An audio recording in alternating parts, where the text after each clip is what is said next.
when people manifest a situation where they're exposed to some kind of lying or fraud or dishonesty in business or relationship. So when they get involved in a relationship and the person's a con man or a con woman, what is the spirit? I mean, everything happens for a reason, so there are no accidents, but what from your perspective, what are some of the lessons of that interaction? Well, no one's offering you a lesson because no one has decided where you need to be in relationship where you are.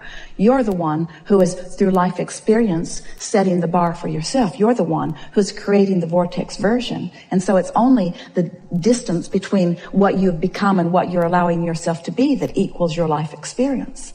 But the question that you're asking, and it's easy for us to explain it here given the basis that we started with as we began this morning, when you understand that you have a point of attraction, that you have a vibrational grid that you practice. So let's say, for example, this woman that we were describing who sort of feels put upon. She feels that people aren't taking good care of her. She feels that she's being taken advantage of. She has an unworthiness issue that is going on. And unworthiness is such a heavy label to give something, but it's the drum she beats. It's what she practices. So you believe that you're not being honored if you're not being cared for. If you believe that you're being taken advantage of, then law of attraction is going to bring you someone who is looking for someone to take advantage of. You are the perfect person that matches up with that, you see. And so whenever anything happens to you, no matter what manifests, at its basis, at the basis of the reality that you are living, is a vibration that has a feeling. So if you will stop and ask yourself, let's say that someone treats you badly and steals from you, what would be the emotion that you would use to describe that? Betrayal. How would that feel? Betrayal. So give other emotional words to that. Betrayal. Rage, resentment, wrong, being done. The betrayal was the deepest one, wasn't it? Betrayal meaning victim, meaning not acknowledged, meaning not revered, meaning not blessed, meaning not worthy, meaning unworthy. And so if you've got that sort of vibration going on, in other words, once it happens, you can stop and say, well, wait a minute. It didn't just happen to me. It happened to me for a reason. It happened to me for a vibrational reason. It didn't happen to me for a vibrational reason of something that happened 20 years ago or 10 years ago or yesterday. It happened to me for a reason that's still active in my vibration today. And if you will look, you will see plenty of evidence of that. If you will listen to the things you say are giving evidence to that all day, every day. When you begin to allow yourself some alignment that can come through 15 minutes of meditation, some alignment that comes from offering words of appreciation, of sort of ramping that up deliberately. When you pull into a place of business and you know that parking is at a premium and someone pulls out just as you pull in, note your worthiness. Note not your worthiness in the sense that you are being granted the parking place while the others are being denied it. Note your worthiness in the sense that your grid just filled in with something you wanted because you weren't doing something to block that. The inspiration of where you went, when you went, the way you turned. Now, many of you think, well, that's just so much of a coincidence or something that is so unimportant. But we say, practice those things. Notice those things. When you take the time to identify something wanted and you realize that you're not holding a steady vibration about it because you know what you don't want, you know what you do want, you really know what you do want, but you really know what you don't want. You want it, but you don't have it, and you want it, but you don't have it, and they don't have it either. But so you know where your vibration is, you know you're sort of all over the place, and then you deliberately start thinking more about what you want and feeling better about it. You start practicing it, and you notice the difference in the way you feel. Other people around you will begin to notice it too. And then something happens. Something will happen. Something will be realized by you that is different than it usually has been. And if you, and only if you, have been deliberately aware of what you were doing vibrationally, and if you have deliberately been shifting your vibration to feeling a little better and feeling a little better, when that manifestation happens, your sense of worthiness is going to go off the charts. You're going to, for a moment, know that you have accomplished your relationship with you. You see, you're never being deprived. There is no one ever withholding good stuff from you. You're the only one who is withholding it. So you are the only one who can render yourself unworthy. You are the only one who can render yourself unlucky. We know it feels to you like others are doing things to you because action is coming at you. Your grid's filling in. Oh, your grid's filling in. And when your grid fills in with stuff you don't want, it feels like other people are doing it to you. And I wouldn't do this to me because I wouldn't want that to come to me. But your grid is filling in every time with what you're inviting by your practiced vibration.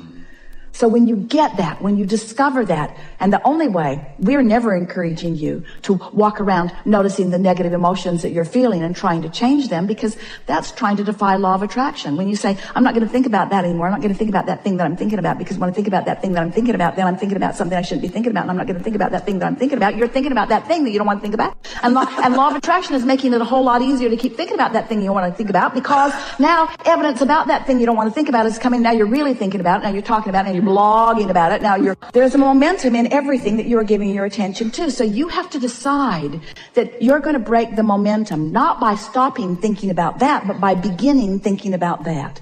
And you can't think too far away from that, because that has enough momentum that it's drawing you to that. So you can't not think about that and start thinking about that. There's too much of a spread.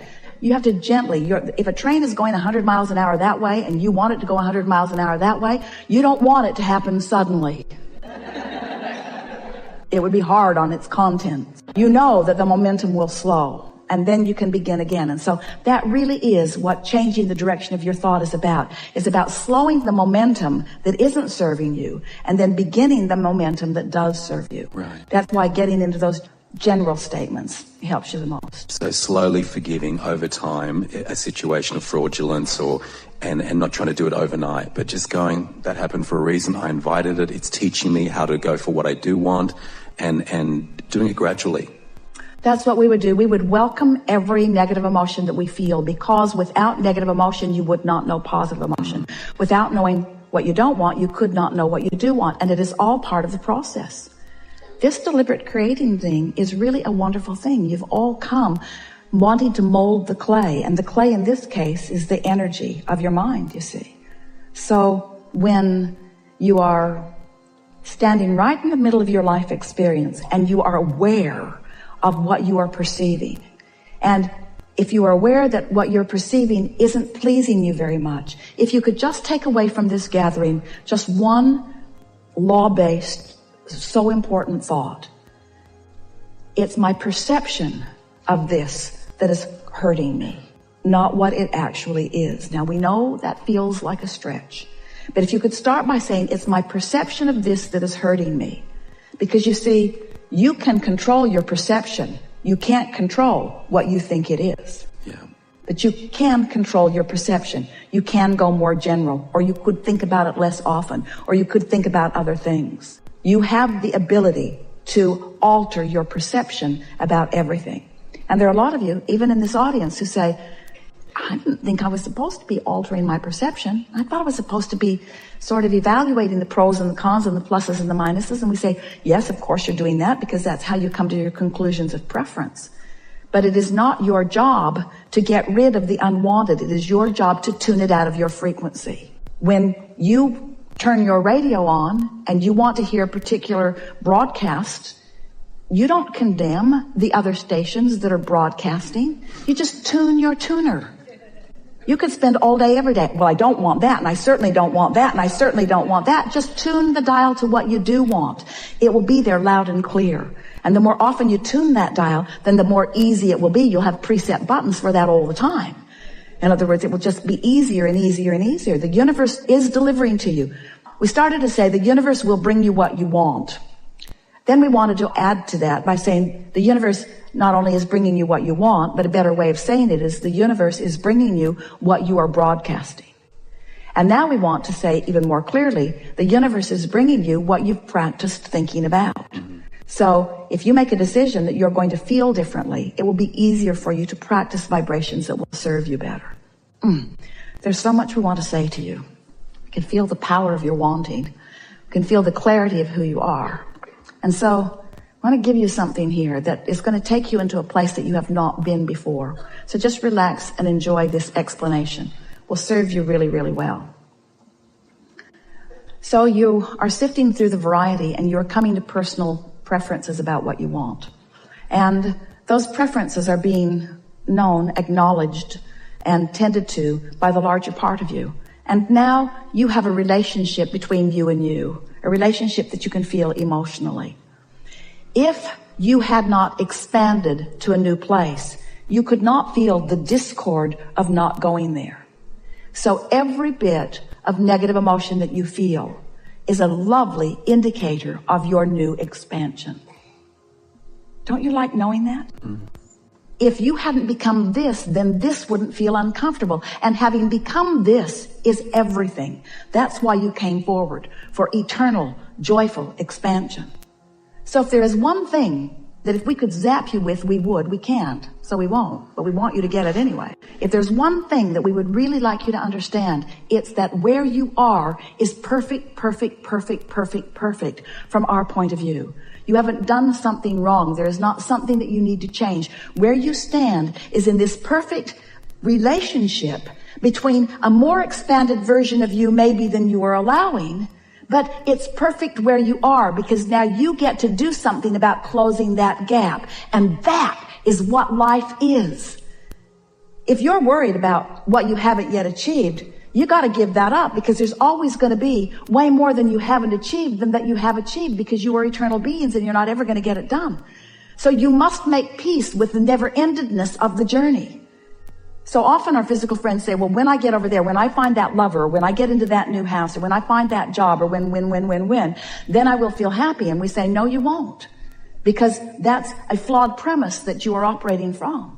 But when you understand that there is always going to be a new perspective by you of the contrast that you're living that will launch you into a more expanded version, and the fact that you have not yet achieved the realization, the filling in the grid, the full manifestation of that expansion is not a bad thing. It's an eternal thing. So make peace with what has not yet manifested. You'll feel better. It's why we start the way we do every single time. Are you enjoying the contrast of your time and place? Do you like the desire that is hatched within you? Do you like that unfulfilled desire? And we want so much for your answer to be yes, especially the unfulfilled desire, especially the stuff that hasn't manifested. I really like that because it means I'm alive, I'm expanded, and I'm on a journey, and I'm going to have the pleasure of closing that gap. And there is nothing in all of the world that is more delicious than the actual visceral feeling of you closing a vibrational gap. It's what you live for. It's what we all live for, you see. You think that Source is done. So often that's the way humans look at it. Well, Source has got it all figured out. You are the extension of that which Source is. And you're stirring it up for the new journey, you see. And the Source within you is reveling in that journey. It is only you that is languishing in your misunderstanding. It is only you that is claiming your unworthiness. It is only you that is choosing to feel inappropriate for not having already accomplished that journey and that one and that one. But when you make peace with this never-ending journey, then you'll start reveling in this negative emotion. Yes, this is guidance too. I love this feeling of discord because if there is a feeling of discord, that means there is a feeling of accord. And while I don't feel like it right now because I'm pretty mad at that guy, I do recognize that I can find that forgiveness that will put love back in my heart because the alternative is a life of misery. We don't want you to do it for them. We want you to do it for you. The most significant thing that you have asked from us here in this conversation is what is it that is at the heart of that discord? And it is, for the most part, a human decision to feel unworthy, and you're using as your reason the fact that you haven't yet achieved that. And we're here to tell you there's always going to be another that, and another that, and another that, and another that. So it's time for you to make peace with where you stand. And when you do, where you stand is going to look way better than it did right before you did.